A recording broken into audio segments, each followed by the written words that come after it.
Good morning friends, स्वागत है आपका आपके अपने YouTube channel study with Ravi Thakur पर। तो चलिए शुरुआत करते हैं आज के द हिंदू ट्यूटोरियल वोकैबुलरी की। एक रिक्वेस्ट करना चाहूँगा आपसे, यदि आप वीडियो देखते हैं तो प्लीज़ वीडियो को 50% तक पूरा देखिएगा। 50% तक तो देखिएगा। यदि आप वीडियो देख रहे हैं, मेरी वीडियो को थोड़ा सा रीच मिलेगा, तो रिक्वेस्ट है आपसे ये।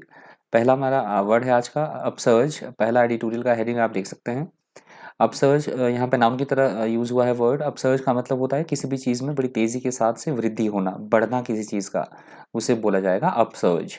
सिनोनिम्स आप देख सकते हैं सर्ज, राइज, इंक्रीज और ग्रोथ। एंटोनिम्स है कॉन्ट्रैक्ट, डिक्लाइन, डिक्रीज और अबेटमेंट। एग्जाम्पल देख लीजिए, the upsurge in oil prices, तो पेट्रोल के प्राइसेस में बढ़ोतरी की बात कही गई है। अगला हमारा शब्द है डिस्टरप्टेड। यहाँ पे वर्ब की तरह वर्ड यूज हुआ है। डिस्टरप्टेड का मतलब होता है किसी भी काम में किसी तरह की कोई बाधा पैदा करना, विघ्न पैदा करना, रुकावट पैदा करना, उसे बोला जाता है डिस्टरप्टेड। सिनोनिम्स है डिस्टर्ब्ड, इंटरप्टेड, अपसेट और ब्रोकन। एंटोनिम्स है कॉन्टिन्यूअस, असिस्टेड, ऑर्गेनाइज्ड और ट्रबलशूट। एग्जाम्पल देख सकते हैं आप, the strike severely disrupted flights to New Delhi. तो किस तरह की हड़ताल की बात की गई है कि उस हड़ताल ने दिल्ली की जाने वाली जो सभी फ्लाइट्स थी उसको बाधित किया, उसमें विघ्न पैदा किया। अगला हमारा शब्द है प्रोटेक्टेड। प्रोटेक्टेड यहाँ पे वर्ब की तरह यूज हुआ है वर्ड। प्रोटेक्टेड का मतलब होता है ऐसा कोई काम जो कि बहुत लंबी अवधि तक चले, काफी देर तक चलने वाला, दीर्घकालीन, उसे बोला जाता है प्रोटेक्टेड। सिनोनिम्स है लेंथी, प्रोलॉन्ग्ड, एक्सटेंडेड और लॉन्ग। एंटोनिम्स है फास्ट, अब्रप्ट, शॉर्ट और ब्रीफ। एग्जाम्पल देख सकते हैं आप, the court case was so protected that one of the जजेस डाइड ऑफ ओल्ड एज। किसी केस की बात हो रही है कि कोर्ट में कोई केस इतना लंबा चला, जज की जो ज्यूरी थी उसमें से एक जज की जो है वो डेथ हो चुकी थी उस केस का फैसला सुनाने से पहले से ही, तो केस इतनी लंबी अवधि तक चला। अगला हमारा शब्द है वनरेबिलिटी। वनरेबिलिटी वर्ड यहाँ पे नाउन की तरह यूज हुआ है। वनरेबिलिटी का मतलब होता है ऐसी कोई चीज जो कि बेहद बहुत ज्यादा संवेदनशील होना, अति संवेदनशील होना, बहुत ज्यादा नाजुक होना, कमजोर होना, उसे बोला जाता है vulnerability. Synonyms exposed, susceptible, unprotected और डिफेंसलेस।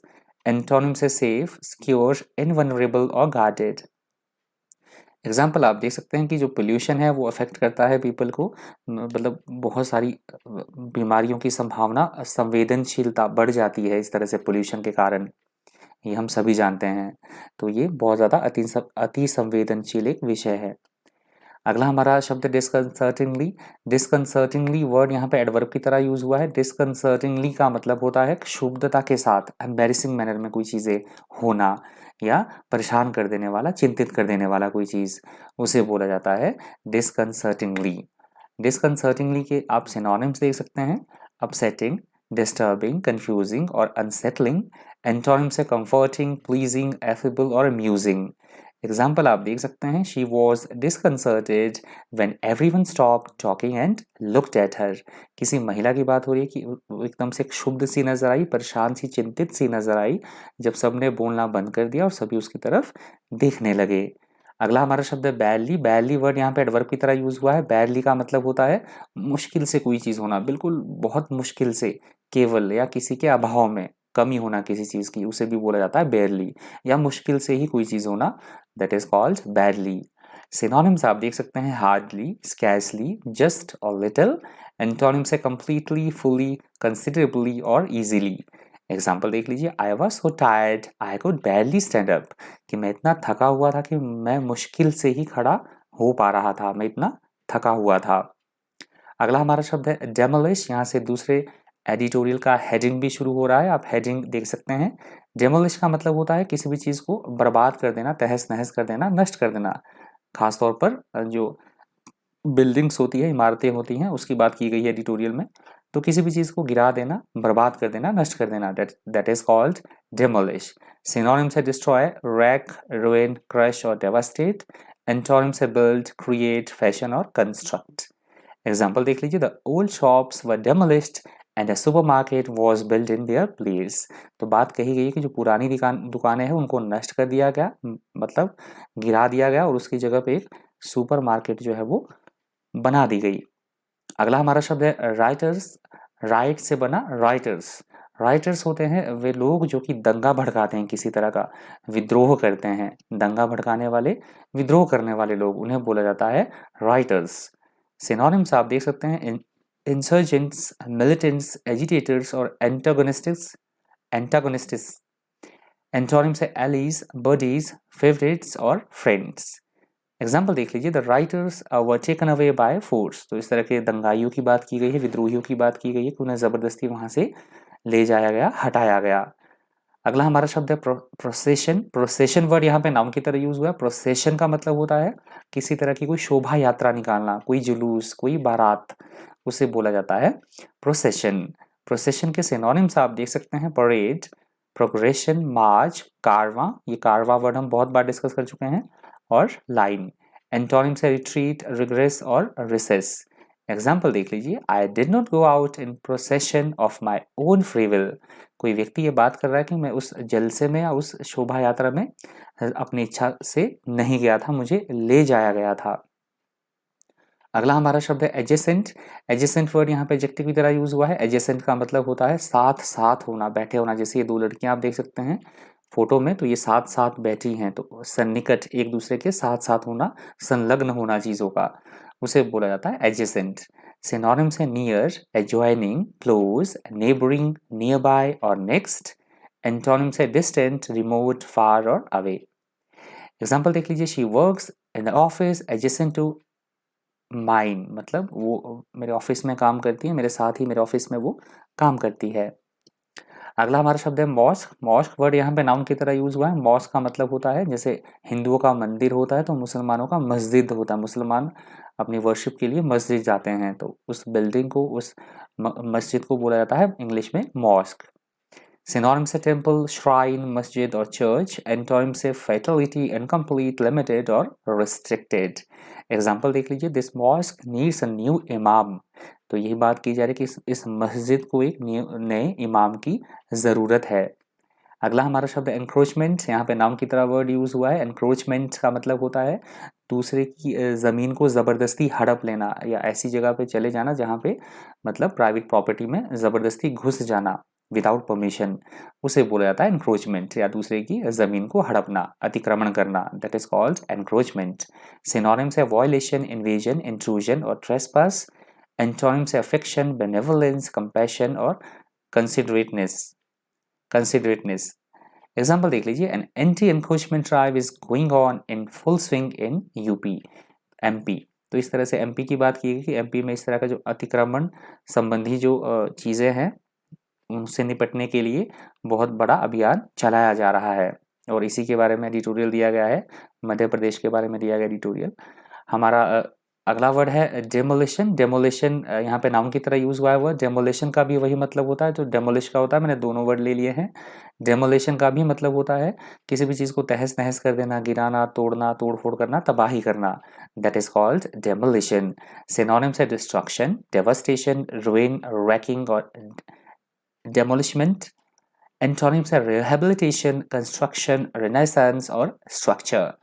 एग्जाम्पल देख लीजिए, the project required the total demolition of the old bridge. तो किसी तरह के प्रोजेक्ट की बात हो रही है कि ये प्रोजेक्ट तभी बनेगा जबकि पुराना जो पुल है वो तोड़ा जाएगा। तो पुराने पुल की तोड़ने की आवश्यकता है इस प्रोजेक्ट के सफलता के लिए। अगला हमारा शब्द है डिसेमिनेशन। यहाँ पे नाउन की तरह वर्ड यूज हुआ है। डिसेमिनेशन का मतलब होता है किसी भी चीज़ का बढ़ना, प्रचार, फैलाव होना, प्रचार, प्रसार होना, फैलाव होना, विस्तार होना, सर्कुलेट होना, मतलब चीज़ों का बढ़ना किसी चीज़ का, that is called dissemination. Synonyms है distribution, circulation, spread, broadcasting, publication. Antonyms है कलेक्शन, गैदरिंग, क्राउड और असेंबलेज। एग्जाम्पल आप देख सकते हैं, dissemination of rumours about their practices. तो किन्हीं व्यक्तियों की काम की बात की जा रही है कि उनके काम के बारे में बहुत चर्चा है, बहुत ज़्यादा मतलब अफवाहें फैल रही हैं। अगला हमारा शब्द है जेनोसाइड। यहाँ पे नाउन की तरह वर्ड यूज हुआ है। जेनोसाइड का मतलब होता है कि बहुत बड़ी संख्या में लोगों का मारा जाना, जाति संहार होना, विशेष धर्म या जाति से संबंध रखने वाले लोगों का सामूहिक हत्याकांड या नरसंहार, उसे बोला जाएगा जेनोसाइड। सिनोनिम्स है मास मर्डर, मॉसिकर, कार्नेज और एक्सटर्मिनेशन। एंटोनिम्स है पीस, एमिटी, लाइवनेस और एंड्योरेंस। एग्जाम्पल देख लीजिए, there are reports of genocide in many African countries. तो बात कही गई कि कई अफ्रीकन कंट्रीज में वहाँ कई रिपोर्ट्स मिली हैं इस तरह से जाति संहार की, नरसंहार की रिपोर्ट्स मिली हैं। अगला हमारा शब्द है टेनर्स। टेनर्स वर्ड यहाँ पे नाउन की तरह यूज हुआ है। टेनर का वैसे मतलब होता है ऊंची स्वर में बात करना, जैसे मेरी पिच क्या है, मैं किस लेवल में आपको पढ़ा रहा हूँ, मेरी टोन क्या है, उसे बोला जाता है वैसे टेनर। एडिटोरियल में इसका यूज हुआ है हमारा क्या अभिप्राय है, हमारा क्या मतलब है बोलने का, उसे बोला गया है टेनर। आप दोनों कंटेक्स्ट में याद रख लीजिएगा। सिनोनिम्स है टोन, मीनिंग, मूड, गेस्ट और डायरेक्शन। एंटोनिम्स है बेस, स्ट्रिल, एक्सटीरियर और लो। एग्जाम्पल आप देख सकते हैं, although I disagreed with him, I could follow the tenor of his argument। कि कोई व्यक्ति ये बात कर रहा है कि वैसे तो मैं उससे डिसएग्री करता हूँ, परंतु फिर भी मतलब मैं फॉलो करूंगा उसके आर्गुमेंट को कि उसका क्या बोलने का अभिप्राय है। अगला हमारा शब्द है प्रोवोक। यहाँ पे वर्ब की तरह वर्ड यूज हुआ है। प्रोवोक का मतलब होता है किसी को भड़काना, उकसाना या उत्तेजित करना, उसे बोला गया है प्रोवोक। सिनोनिम्स है stimulate, incite, inspire, aggravate. Antonyms है काम, पैसिफाई, डिस्करेज और इनहेबिट। एग्जाम्पल देख लीजिए, he started beating me when I was about 15 but I didn't do anything to provoke him. एक व्यक्ति ये बात बोल रहा है कि जब मैं 15 साल का था तो उसने मुझे मारना शुरू किया, परंतु मैंने तो ऐसा कुछ भी नहीं किया, मैंने उसे मतलब उत्तेजित नहीं किया, भड़काया बिल्कुल भी नहीं। अगला हमारा शब्द है रिटालिएशन। यहाँ पे नाउन की तरह वर्ड यूज हुआ है। रिटालिएशन का मतलब होता है किसी से किसी तरह का कोई बदला लेना, प्रतिशोध लेना, उसे बोला जाता है रिटालिएशन। सिनोनिम से रिवेंज, रेट्रिब्यूशन, रिस्पॉन्स और कमबैक। एंटोनिम से मर्सी, एक्सेप्टेशन, फॉरगिवनेस और रिमिशन। एग्जाम्पल आप देख सकते हैं, feeling of retaliation causes harm to everyone. तो हम सभी जानते हैं कि जो बदले की भावना होती है वो सभी को बहुत ज़्यादा नुकसान पहुंचाती है। अगला हमारा शब्द है ऑब्सीन। ऑब्सीन यहाँ पे एडजेक्टिव की तरह यूज हुआ है वर्ड। ऑब्सीन का मतलब होता है ऐसी कोई चीज़ जिसमें अश्लीलता भरी हो, फूहड़पन हो, अश्लील, बेहद गंदा होना, immoral, that is called obscene. Synonyms आप देख सकते हैं डर्टी, फिल्थी, वल्गर, रूड और फाउल। एंटोनिम्स है प्योर, डिसेंट, क्लीन और ब्यूटीफुल। एग्जाम्पल आप देख सकते हैं ऑब्सीन बुक्स, जेस्चर्स और लैंग्वेज। तो इस तरह से अश्लील बुक्स की या जेस्चर की, हाव भाव की या फिर लैंग्वेज की बात, भाषा की बात की गई है। अगला हमारा शब्द है प्रोवोकेटिव। यहाँ पे एडजेक्टिव की तरह वर्ड यूज हुआ है। प्रोवोकेटिव का मतलब होता है किसी को भड़काना, उकसाना, एक्साइट करना, भड़काना या उकसाना, उत्तेजित करना, उसे बोला जाता है provocative. Synonyms exciting, seductive, inflammatory और अल्यूरिंग। एंटोनिम्स है बोरिंग, डल, अनप्रोवोकेटिव और अनअट्रैक्टिव। एग्जाम्पल आप देख सकते हैं, he made a provocative remark about a women's place being in the home. कि किसी व्यक्ति की बात हो रही है कि उसने महिलाओं की जो घर में स्थिति है, क्या पोजीशन की होती है, उस पर उन्होंने, क्या स्थिति महिलाओं की है, उस पर किसी व्यक्ति ने बहुत उकसाने वाला या भड़काने वाला बयान दिया। अगला हमारा शब्द टेसिट। यहाँ पे एडजेक्टिव की तरह वर्ड यूज हुआ है। टेसिट का मतलब होता है ऐसी कोई चीज़ जो कि अप्रत्यक्ष रूप से समझ ली जाए या परोक्ष रूप से समझा गया या निहित होना, easily understood but not actually said, that is called tacit. Important ये वर्ड है टेसिट। सिनोनिम से इम्प्लाइड, इम्प्लिसिट, साइलेंट और अनसेड। एंटोनिम से स्पोकन, सेड, एक्सप्लिसिट और एक्सप्रेस।